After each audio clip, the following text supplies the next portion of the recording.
Hey guys, welcome back to my channel. I hope you're having a great day. So today's video topic is about budgeting, specifically budgeting for beginners. So I really hope this video helps you out. It's super short, like simple steps. You guys know I don't get too in depth with certain things because then it makes us not want to do it. So I really hope this helps you, and if it does, make sure to throw a thumbs up down below and do not forget to subscribe if you are new here, and let's get straight into it. So when it comes to saving for the first time, you want to figure out two things. One, what are you saving for? And two, what is your savings goal? Now, for an example, say you're saving for a new car. So that is what you're saving for. Now, for another side of the savings goals is the number. Say you want to save 5 grand. Now, you got the new car and you got 5 grand. Those are your two main goals. Say you make it to 5 grand and you haven't found the right car yet. Bump that 5 grand up to 7 grand. Just keep going with it. You don't want to stop at a certain number and be like, all right, I'm done, I quit. You want to keep going. And obviously, same thing goes for the car situation. Say you found a car and you have like 2 grand left over. Switch up the goals now. Say you're saving for an apartment. Say you're saving for, you know, something that you need. Bump up your savings goal again. Make it a game. Because let's face it, if you do not have a goal and you're just saving to save, you're most likely to spend it. So for a little quick example, when I was just saving to save, I saved a good $900. I didn't even know what the money was for. So of course I was spending it. I was spending it on shoes. I was spending it on makeup. And that 900 went down to 120, went down to $50. And I'm like, oh man, now what? So when I decided to finally have a goal, which was get an apartment, I went hard. I said, you know what, let me see if I could save 5 grand. I got to 5. I said, you know what, let me see if I can get to 7. Got to 7. I made it into a game, which it was fun to me. Every time I got my check or every time I got handed some kind of cash, I would throw it into savings, and I would love to watch it grow because that made me this much closer to my main goal. So that is your first step, you guys. Figure out what you are saving for and what number you want to get to. Now, the second thing when it comes to saving is, what can you live without? Now, I'm not saying forever. Obviously, we are just making some goals here. We want to beat these goals. So say, for an example, you get your hair and nails done every month. That's around $80. 80 times 12 is $960 for the whole entire year. That $960 could easily be in your savings account instead of on your nails and your hair. When you can figure out your hair yourself, yes, I get it. If you need a haircut once or twice a year, then that's fine. But you don't need someone to do your hair for you. You don't really need someone to dye it because, I mean, let's face it. We have YouTube to look up DIYs. There's so many things on the internet where we can basically do things ourselves. Same thing when it comes to nails. I prefer plain. It's just less maintenance for me. I just cut them and go about my way.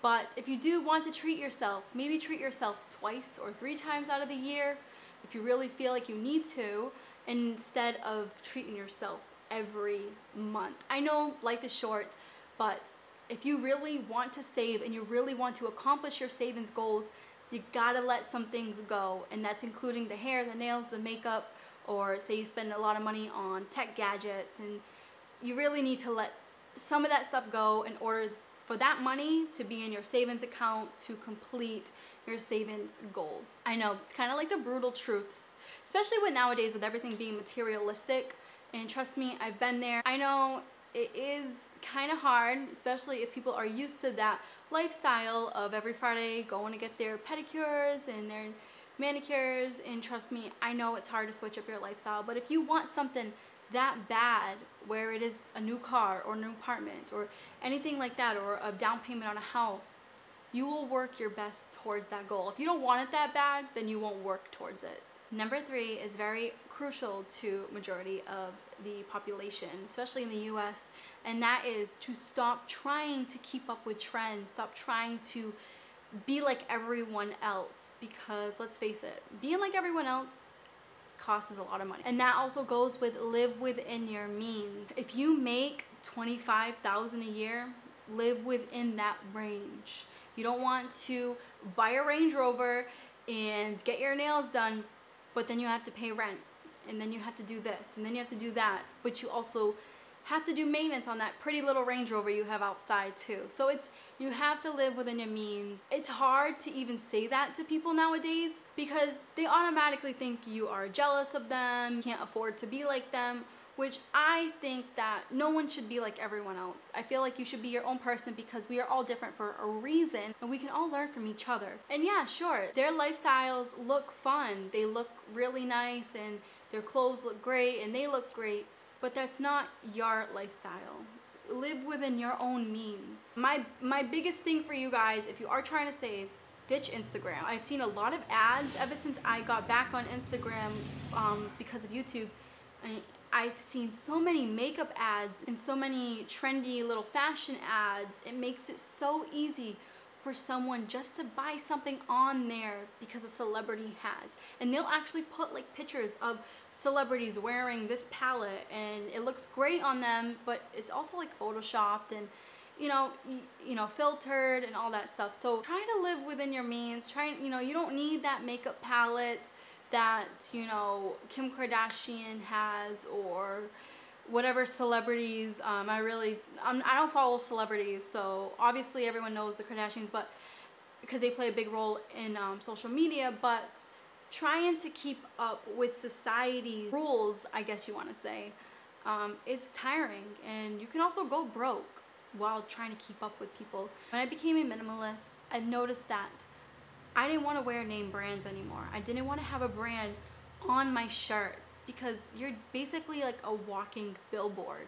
You are free advertisement to that brand. And it kind of really sat in me and I was like, you know what? I don't want to be an advertisement. I don't want to be a billboard. So kind of ditch that whole trying to be like everybody else, trying to wear what everyone else wears, because you can save a ton of money with just being yourself. And with that being said, adapting a minimalist mindset. You do not have to adapt a minimalist lifestyle where you get rid of stuff and things like that. You can adapt a minimalist mindset also, where if you already have something, then you don't need a duplicate version of it, because that thing that you already have works just as fine. If you remember that saying where not to fix something if it's not broken, that's basically what I'm trying to say here. And with that also being said, get to know yourself, get to know what you like.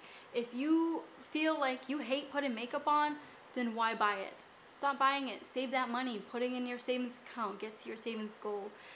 If you feel like, why am I buying all the newest tech gadgets when I already have stuff that works right now? Save the money that you're spending on the newest stuff and put it into something a little bit more efficient that you think is going to work better for you, whether it is a new house, a new apartment, whatever it is, other than spending your money on certain items to impress others. And even back then, like, I think of me as right now, where when I was in high school, I was afraid not to wear Rockaware, not to wear baby fat, because I felt like people were going to look at you like, oh my god, what a nerd, she's not in style. Now that I am in my late 20s, I realize that I don't want to be in style. I want to be in love with my own style. So having your own style, I feel like now that is what you call in style. And the last thing when it comes to saving is to have a bill checklist, whether it is on your phone, whether it is plastered on your wall. I have mine in my binder. I'll link a video down below that I've already did a while back on the bill checklist, and it is definitely helpful. It helps you realize on what money you have left after paying all your important bills, and that include gas, lights, your student loans, whatever you have left over. Figure out what you're going to put in savings. If you do not have an accurate amount each month of what you're saving and what you have left out of all your bills, then you really don't know how much your savings goal is growing. You kind of just putting $10 there, $15 there, and you're probably spending that extra money on other things, on other pointless things. So yeah, I will have that video linked down below along with the bill checklist that I use and I've been using for quite some time now, and I think it's awesome, and I think I'm gonna keep this method for quite some time because it helps me stay on track. Because even though I'm a minimalist and I'm pretty good with saving now, I still feel like I need a little bit of a help to realize what I paid, because I am a little forgetful too. So it helps with people that are forgetful as well. If you forgot to pay a certain bill, or you think you forgot, that bill list is going to help you out. So it works for both parties, the forgetful people and the people that want to save. So there you guys have it. Those are a couple of simple steps on how to budget when you are first starting out in this savings world. I know it can get complicated, but do not lose your hope when it comes to your goals, especially when it comes to money goals, because you can learn a lot when it comes to money and you can definitely mature while learning. I see a lot of teenagers at my job that spend their money really stupidly, and it just makes me think of how I was back then and how irresponsible I was until I learned the value of $1. So with that being said, I really hope you guys enjoyed this video, and I will catch you in the next one. Bye.